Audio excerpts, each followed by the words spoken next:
Tämä suomalaisen kirjan museo oli suuri ihanne meille kaikille. Toivoimme kovasti, että voisimme tämän saada aikaan ja on mukava seurata sitä nyt, kun se on toteutunut. Kirjahan ei ole pelkästään museoesine, se on ennen kaikkea käyttöesine. Ja muistan jo silloin, kun vuonna 1988 käytiin keskustelua siitä, että kuoleeko tavallinen kirja. Ei se ole kuollut, eikä se varmasti kuolekaan, että kirja muuttaa muotoaan. Sähköiset kirjat eivät sinänsä ole uhka. Kyse on enemmän siitä, mitä kirja kertoo.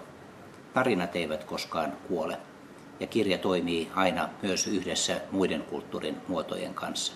Kirja tukee muita kulttuureja, musiikkia, teatteria, luontoa, tietoa, ja toisaalta sitten kirja tuo näille muille taiteen muodoille mahdollisuuden päästä eteenpäin.